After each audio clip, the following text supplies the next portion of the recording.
Last October, I made a small decision that changed my life. I started to jog. Why?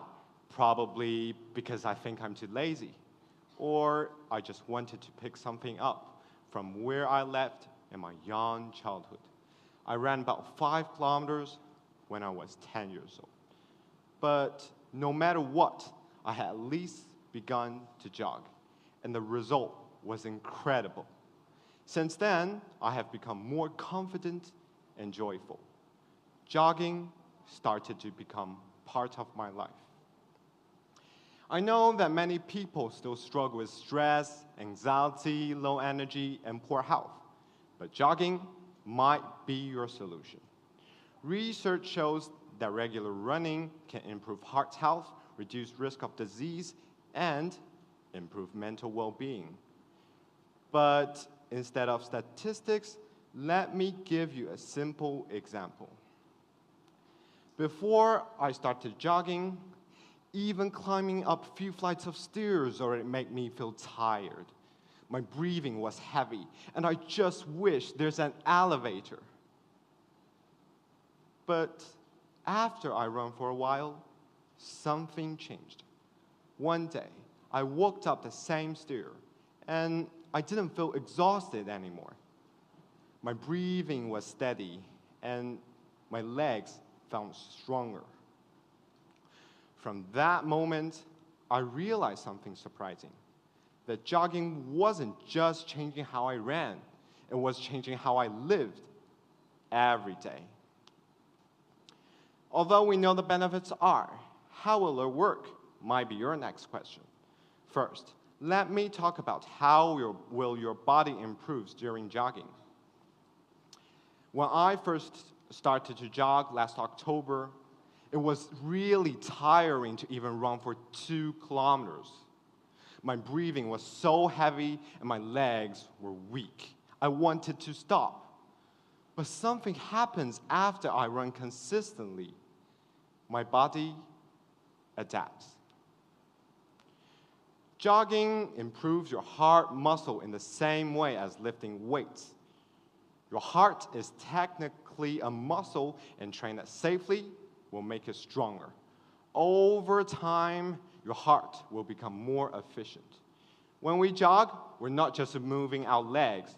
We are training our body to use oxygen more effectively. Oxygen is how your body produces energy at the cellular level. The better we use oxygen, the longer and stronger we can perform.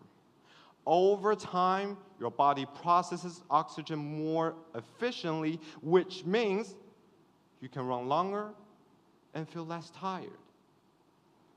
I don't know the scientific terms at that time, but I can feel the result. I can run further without stopping. Jogging also strengthens many muscles, such as quadriceps, hamstring, calves, and glutes. But it's not just about building big muscles. It's about building endurance. We have seen that much of change is happening in our body whilst we're jogging. And this is going to be the biggest change, which is your daily energy. It might sound weird that you think, oh, jogging will only make me more tired. How can that help my daily energy?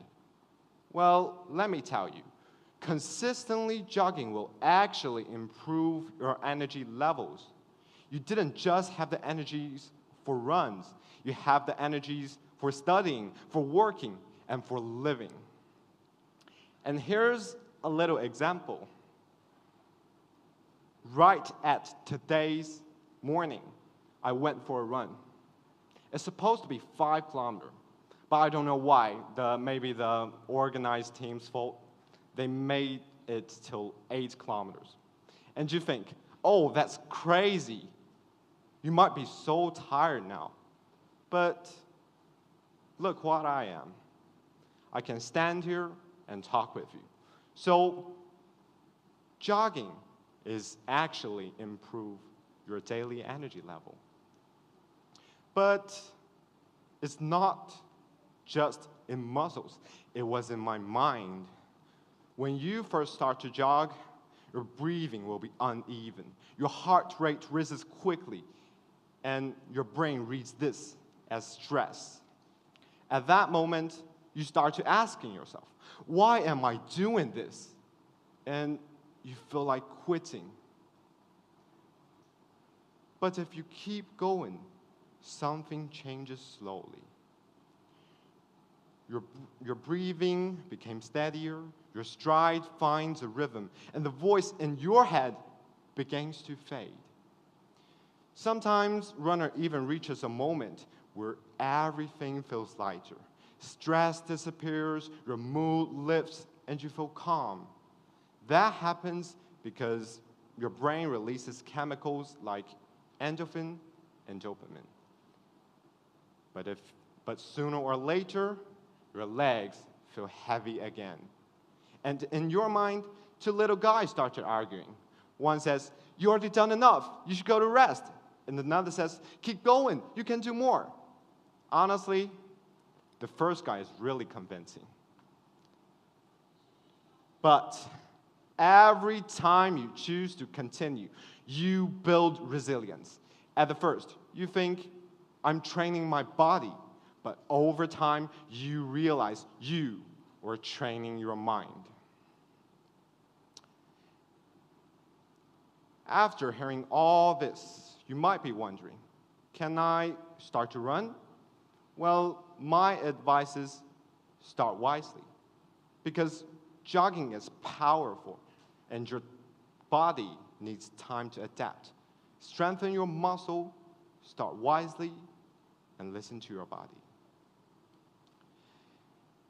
Now, let me take you back to a Saturday morning I experienced months ago. I woke up early. I hadn't run for a week. And I think, today is the day. But the hardest obstacle wasn't the distance. It was my mind. My mind started negotiating immediately. Just sleep a little longer. The bed is warm. You can run tomorrow. For a few minutes, I just lay there, debating with myself. But finally, I made a small decision. Just 5 minutes. Not 5 kilometers, not a long run, just 5 minutes. Even getting out of bed felt difficult than run itself. But I stood up. I drank some water, I stretched, I walked outside. The first kilometer was uncomfortable. My body resisted, and it feels like pure effort. And in my mind, the voice whispered again, you already done enough. You should go to rest. But something changed. My breathing slowly became steadier. My steps finds the rhythm, and the voice calling me to stop became quieter.